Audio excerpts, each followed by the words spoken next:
परमेश्वर पिता का धन्यवाद हो आप लोगों के साथ परमेश्वर के वचन को बांटने के लिए। परमेश्वर ने दैनिक वचन के द्वारा मेरे जीवन में मौका दिया, इसके लिए मैं परमेश्वर का धन्यवाद देता हूँ। और इसके पीछे मेहनत करने वाले, मुझे मौका देने वाले परमेश्वर के दासों को भी मैं हृदय से धन्यवाद देता हूँ। तो आज के मनन के लिए हम देखेंगे कि परमेश्वर किस प्रकार अपने लोगों को, अपने बुलाए गए चुने हुए लोगों को किस प्रकार परमेश्वर उन्हें संभालता है, किस प्रकार परमेश्वर उन्हें सुरक्षित रखता है।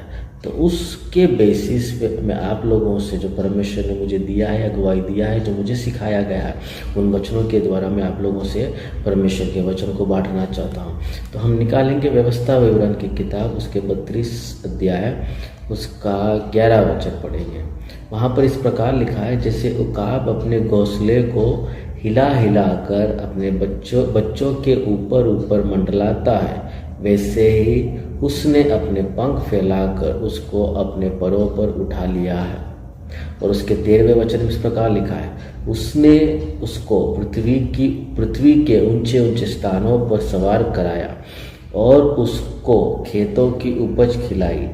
उसने उसे चट्टान में से मधु और चकमक की चट्टान में से तेल चुसाया। तो वचन जब हम पढ़ते थे, यहाँ पर बहुत कुछ बातें हैं जो परमेश्वर अपने लोगों को सिखाता है मूसा के द्वारा।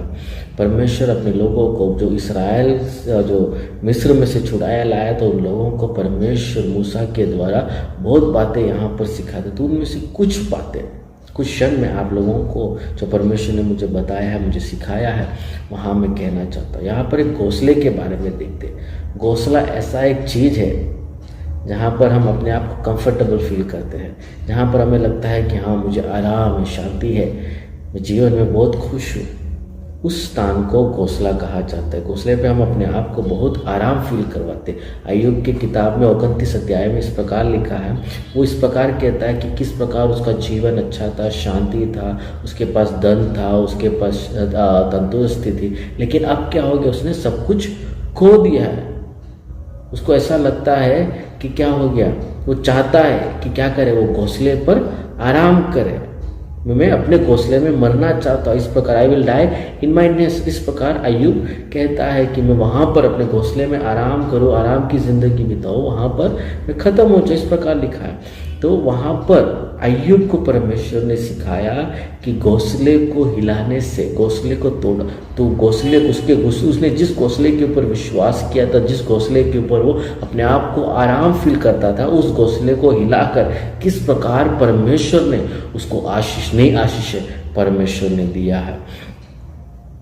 जब हम इस उकाब के बारे में जो हम पढ़ते हैं, तो उकाब एक, हम सभी को पता है कि ऊंचाइयों पर तूफानों से लड़कर उड़ने की क्षमता रखने वाला एक पक्षी है उकाब। लेकिन जब एक फीमेल उकाब, मतलब एक फीमेल उकाब जब अपने साथी का जो चुनाव करती है, वो इस प्रकार करती है कि वो क्या करती है, वो अपने क्या करते हैं, उस उकाब, जो पुरुष उकाब है, जो मेल है, उसको क्या करना पड़ता है, इस फीमेल उकाब के पीछे। वो फीमेल उकाब क्या करती है, ऊंचाइयों के उड़ती है, ऊंचाइयों के ऊपर उड़ती है, और उसके पास एक छोटा सा स्टिक होता है।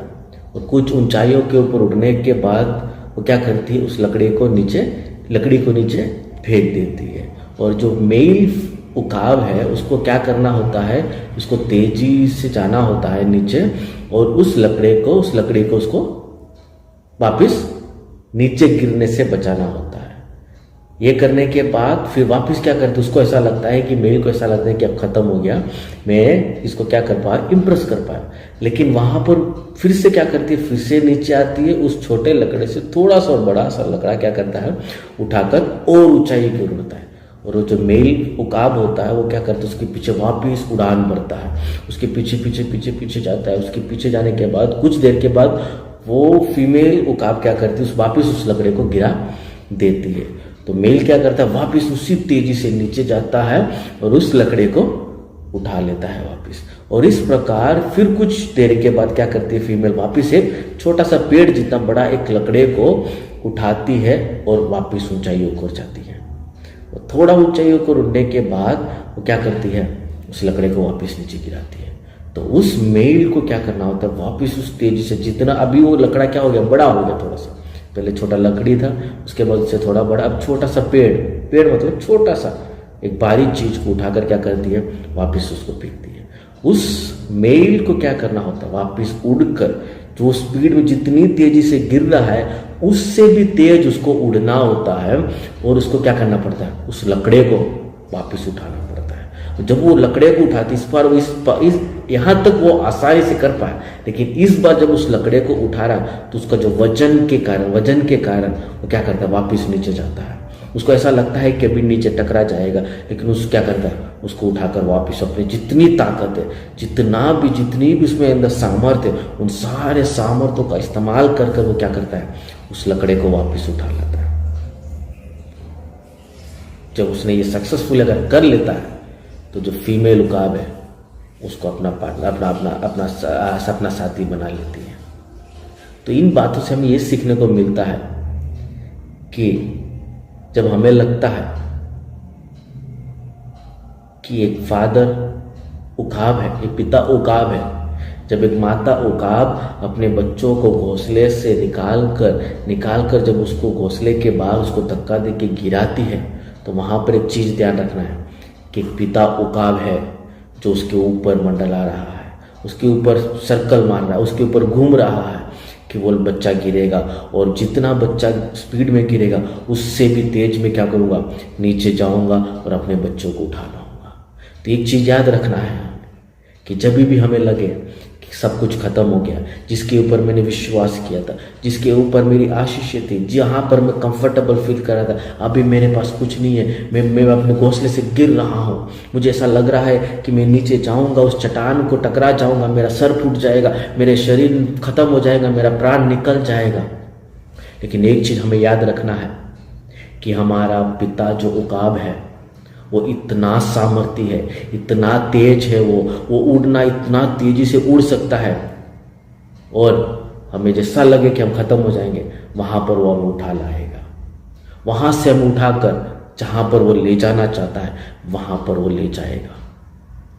थोड़े क्षण के लिए हमें ऐसा लग सकता है कि हम गिर जाएंगे, हम खत्म हो जाएंगे, हम त्यागे मुझे छोड़ दिया गया है, लेकिन कुछ क्षण के बाद उस परमेश्वर के प्यार भरा हाथ को हम महसूस कर पाएंगे।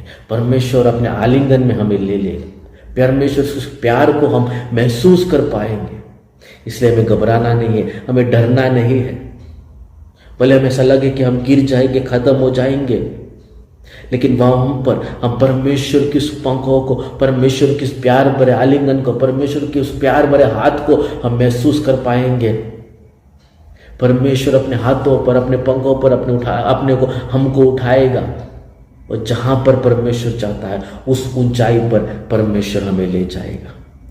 हमें क्रैश होने नहीं देगा परमेश्वर, हमें खत्म होने नहीं देगा परमेश्वर। लेकिन हमारे जीवन में जो समस्या है वो है कि हम उस घोंसले के अंदर हम क्या करते हैं, पड़े रहते हैं। हमें ऐसा लगता है कि बस हमें इस घोंसले में रहना है, कंफर्टेबल लाइफ को जीना है। लेकिन परमेश्वर चाहता है, आगे वचन में लिखा है कि पृथ्वी के ऊंचे ऊंचे स्थानों पर हमें सवार कराना चाहता है परमेश्वर। हम कभी कभी चाहते, कोई बदलाव नहीं चाहते, हम चाहते कि बस हम जहां पर हैं वहां पर हम खुश हैं, जो करते हैं हम बस वहां पर खुश हैं। लेकिन परमेश्वर चाहता है कि जो बुलाहट, जो स्वर्गीय बुलाहट हमें दिया गया है उसको हमें पहचानना है, उसको हमें स्वीकार करना है।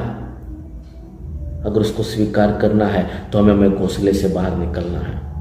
अगर हम नहीं निकलते हैं तो परमेश्वर क्या करेगा, उस घोंसले को हिलाकर, उस घोंसले को तोड़कर परमेश्वर हमें उड़ना सिखाएगा।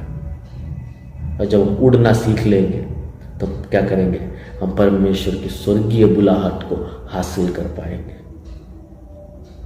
अगर वो उकाब अपने घोंसले को नहीं हिलाती है तो उसके बच्चे कभी ये पहचान नहीं पाएंगे, उनकी क्षमता को वो कभी पहचान नहीं पाएंगे कि उनके पास इतने सामर्थ, इतनी ताकत वाली एक पंख परमेश्वर ने दिया है कि वो किसी भी आंधी, किसी भी तूफान, कितनी भी ऊंचाइयों को वो छू सकती है। वही हमारे जीवन में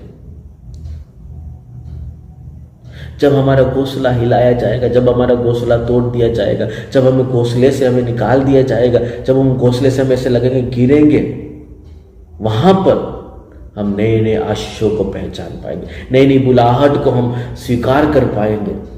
उसके बाद हम कह पाएंगे कि मैं अगर मेरा घोंसला हिलाया नहीं गया होता, अगर मैं इस परिस्थितियों के नहीं गुजरा होता, अगर ये मेरे जीवन में नहीं आया होता, उसके बाद कह पाएंगे कि ये सब मेरे लिए आशीष का कारण हुआ है। हम चाहते हैं कि हम सुरक्षित रहें, हमारे बच्चे सुरक्षित रहें, हमारा अच्छा भविष्य हो जाए। इसके कारण हम क्या करते हैं, हम जिस घोंसले में है उस घोंसले में ही बैठना चाहते हैं। वहां पर हमें लगता है कि यहाँ पर सब कुछ सेफ है, लेकिन परमेश्वर चाहता है, अच्छी बात है, लेकिन परमेश्वर ये चाहता है कि हमें क्या करें। परमेश्वर ने जो स्वर्गीय बुलाहट हमारे जीवन में दिया है उसको हमें हासिल करना है।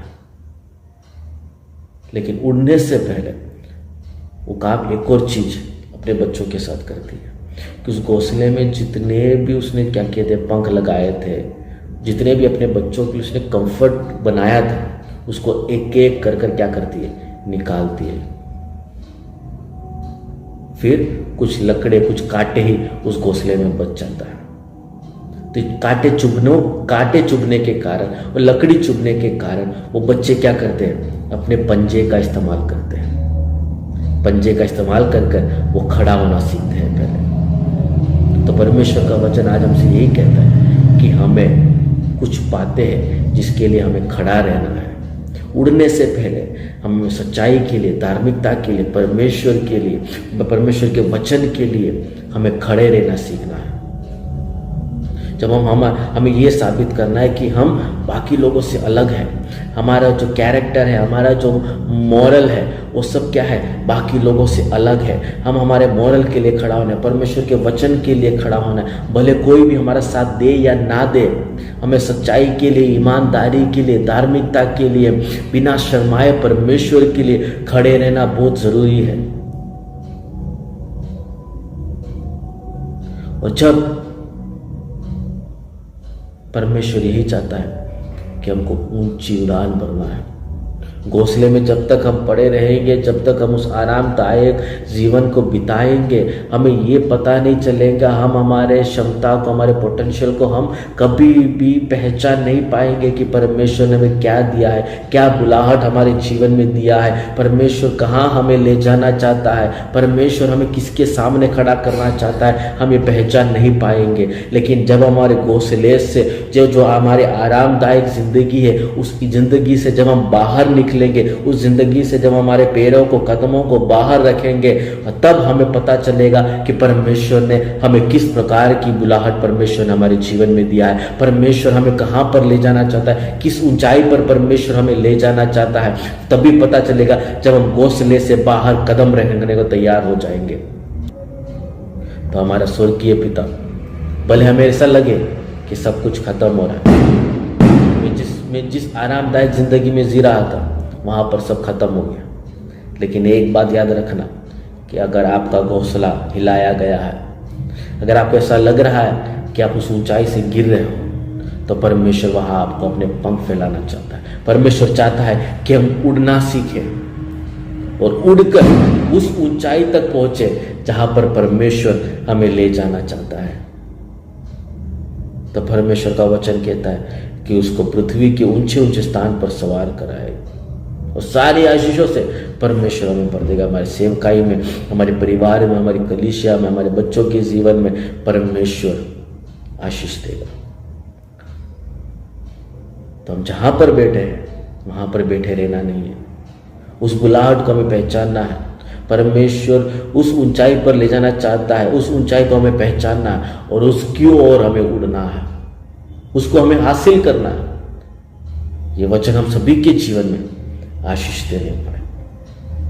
तो ये एक बात याद रखना कि जब हमारा घोंसला हिलाया जाता है तो एक पिता उकाब ऊपर मंडरा रहा है, वो देख रहा है कि मेरा बच्चा उड़ पा रहा है या गिरेगा।